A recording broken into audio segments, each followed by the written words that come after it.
सभापति महोदय, वित्त मंत्री महोदय के बजट भाषण पर कई माननीय सदस्य अपने विचार व्यक्त कर चुके हैं।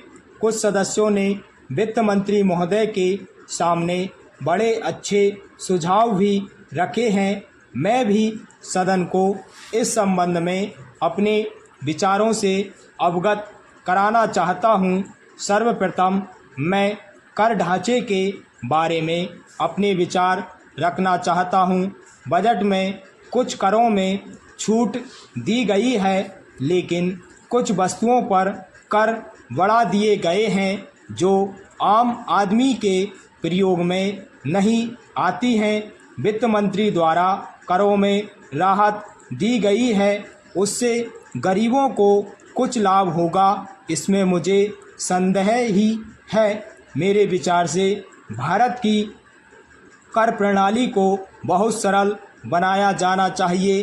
कर ऐसे लगाए जाने चाहिए जिससे आम लोगों पर इसका प्रभाव ना पड़े। हम देखते हैं कि सरकार किसी वस्तु पर थोड़ा कर लगाती है तो बाज़ार में उसके दाम बहुत बढ़ जाते हैं।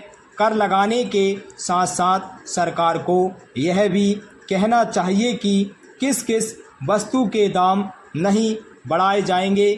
यदि सरकार ऐसा नहीं करती है तो वस्तुओं के दाम बढ़ते जाते हैं और सरकार उसे रोक नहीं पाती है। सरकार को ऐसे कदम उठाने चाहिए जिससे गरीब जनता को राहत मिल सके। पैरा महोदय, यह प्रसन्नता की बात है कि सरकार का ध्यान मूल्यों के बढ़ने पर पूर्ण रूप से है। इस बात पर सरकार ध्यान भी रख रही है कि भविष्य में मूल्यों में वृद्धि ना हो। बजट में इस बात का भी ध्यान रखा गया है कि जो असंतुलन है उसको भी दूर करने का प्रयास किया जाएगा। यह बहुत ही सराहनीय काम होगा और मेरी समझ से इससे देश का विकास भी होगा। हमारा देश कृषि प्रधान देश है।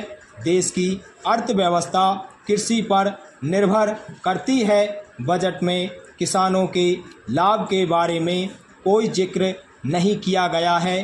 किसान मेहनत से अपने खेत में अनाज पैदा करता है। सरकार को चाहिए कि किसान के अनाज को बेचने की व्यवस्था कर दे और उन्हें उचित मूल्य दिला दे। इससे किसान अपने खेत में पैदावार बढ़ाने का प्रयास करेगा। मैं मंत्री महोदय से निवेदन करना चाहता हूं कि बजट पर कुछ संशोधन करने पर विचार किया जाए और उसमें ऐसे निर्णय लिए जाएं ताकि देश में जिस उद्देश्य के लिए प्रजातंत्र है वह पूरा हो सके।